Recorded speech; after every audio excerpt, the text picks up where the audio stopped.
I'm Lauren Gardenbelle. And I'm Joe Gardenbelle. And we've been living in the school bus for about 2.5 years with our 5 dogs. Remember to subscribe. So I guess really rock climbing culture exposed me to people living in their vehicles. I was living in an apartment at the time, paying over $10,000 a year in living costs. It just made sense to get a van and start living out of it and be out in the woods more and do the things I love doing. I was teaching high school when Joe and I met, and I had never heard of van life or anything like it, but I thought it was the coolest thing ever. But of course I didn't express that totally at first. I laid low with how cool I thought it was. Only a year after we started hanging out, we kind of came up with the idea of living in a school bus, and we found one the next week and started converting it. I was living in a trailer park at the time, and so we brought the bus home, parked it right next to my trailer, and we converted it in about 3 months to be livable. We just kind of needed to get it done really quickly. We really were not consuming any sort of van life or bus life content, and I think that allowed us to have no expectations to what it was going to look like for us. Everything changes. Like once a month we renovate something. Like even right now, while we've been parked here, we've changed like half the bus. It really did take 2.5 years to get it the way we wanted to do it. By using repurposed materials like free pallet wood or thrifted, we kind of cut the cost. Our initial investment was about $15,000, and that included the solar package, all of the appliances, and the price of the actual bus. All right, so this is our school bus. It's a 2001 International 3800 DT 466 motor in it. It was rebuilt right before we had bought it. I think maybe it has like 207,000 miles on it now, and we put about 30,000 of those miles on. We just recently repainted the bus. Lauren hand mixes all the colors whenever we paint the bus. I think it takes about 2 or 3 gallons total of mixed paint. We use Rust-Oleum, so this is just really one coat, and then going back and touching it up. This is where our batteries are. It takes 2 12-volt batteries. We've had to replace both from when we bought it, and we have a portable jump starter. They make all sorts of portable jump starters, but like getting one that will do a diesel truck is crucial. This is all just paint stuff, because I don't know, you never know when you're gonna need paint stuff, especially when you meet up with people and they're like, I wanna do a mural or something on my bus. It's like, oh yeah, you do? Well, I got some paint here. We put some vehicle maintenance things in here too, oils, transmission fluid, all sorts of things. On this one, we have some waders for deep water fishing or whatever, electrical stuff and plumbing stuff. Here is a water inlet for our reserve water tank. We have a 40-gallon tank back here and then a 20-gallon tank in the kitchen. We had the 20 and then I had the 40 in the van already. When the 20-gallon tank runs out, we'll feed ourselves water. So we could, theoretically fill up our 20-gallon water tank two times plus itself, which allows us to be on the road longer. This is underneath the bed. On this side here is our reserve water tank. And then this is where we'll store like paddle boards, the shop stuff, In this enclosure right here, there is 2 200 amp hour lithium batteries now and a 3000 watt inverter. Definitely overkill, but I like being able to use power tools off our solar. We have a window unit AC. We took out the back window on the door to put it in. We have a generator that we can power it with if need be. Here is our propane tank that is mounted through the frame of the bus. We have a spare tank in the case that this one runs out unexpectedly. We do have a little fuel gauge on there, so it lets us know how much we're looking at. Just one tank would last us over a month easily. I mean, maybe even 2. This is how we get up onto the roof of our bus. It's just plumbing pieces, and we used roofing screws. I am like, 200 pounds. These have been on here for 2 years now, and it works perfect. Standing on the deck here, it's constructed of 1x6 pressure treated boards. The emergency roof hatches have been removed, and We replaced them with some plexiglass. It's really awesome to have that extra sunlight. Here's our solar, 2 300-watt panels, and then 2 100-watt panels. And so these 2 panels are ran in parallel, those are ran in parallel, and then they're ran in series together. And also a fantastic fan that we use for ventilation, just kind of bring in the air through all of the windows in the summertime. This is a new little thing that we've put on recently, and it's just a fold-out table. And you can get these from like hardware stores usually. It's already polyed and UV resistant, and it comes with the brackets, and it's cheaper than a butcher's block, and we got 2. So this will be like the cooking area, and then the other side will have a table for like the dishes, since the water spigot is on the other side. This is where we fill up our diesel heater. It doesn't hook up to our fuel tank in the bus. We've already ran out of fuel a couple times, and I'd rather be cold than on the side of the road, I guess. This is our freshwater inlet for our main tank. For our gray water tank for our kitchen, it's just a 5-gallon bucket that it drains into, and then we have a little tap on it. Here is an awning that we use for, like, you know, your typical sun purposes, but we also use it as a backdrop for photo opportunities for our shop.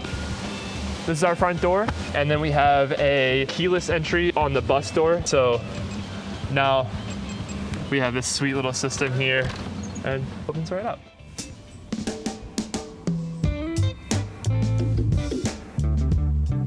Up front, we had to take out the stop signs and those kind of controls, but other than that, everything is pretty much the same. A lot of our friends have their Instagram logo or name on their destination window, so we figured we'd just put our last name, and if anyone looked up the last name, they'd probably find us. I think that building your own furniture inside a bus can kind of be overwhelming. Finding pieces that work inside the bus was really fun, but also effective and efficient for us. So this is an old locker. We have all of our friends' bus stickers on here. This is actually Joe's closet. So he fits all of his clothes in here, and then I have my own closet in the back. But yeah, it works out really well, and with this, it kind of locks so that it doesn't fly open when we're driving. And then on this side, we have filing cabinets. We just kind of spruce them up a little bit with some scrap wood to make them look a little bit more homey, but they do hold our shop inventory, so clothes inside. And then this next filing cabinet holds our shoes up top, and then it's all of our hardware and tools in the bottom. Over on this side is another thrifted dresser. Some of the items are bolted down, but a lot of them are not. Like this is not bolted down, so it can slide out, which is convenient to clean under, but everything's kind of tied up against each other, so it's not really able to slide around. Seating area here and a dog bed. In here we hold dogs' jackets and swim jackets and all of our dog gear in this couch here. You'll kind of notice that every piece of furniture is storage. So this is our electronics bin. It has more cameras and cords and that sort of thing in it. A lot of the thrifted furniture we just kind of find randomly. We're not even really looking for it, but it appears, and then we're like, this might work better, and we remodel. So like this chair was $5, and you'll notice in here that we're kind of obsessed with yellow, so I needed that chair for $5. This is another dog bed area, and then we have the emergency exit, which we absolutely love to open up that door. It's so nice to have.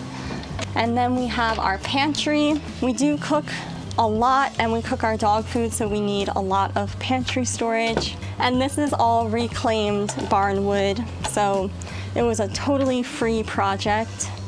We got all the wood for free. This is one of our fridges. We have 2 fridges, and this one is a lot smaller, but it's meant for RV, so the energy consumption is really low, and it does have a small freezer in there. So that's our first fridge, and then below it we have our diesel heater, so that's our heat source.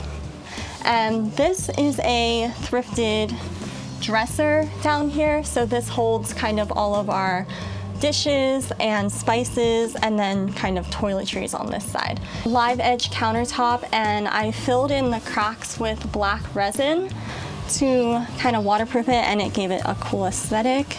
We thrifted the sink for like $15.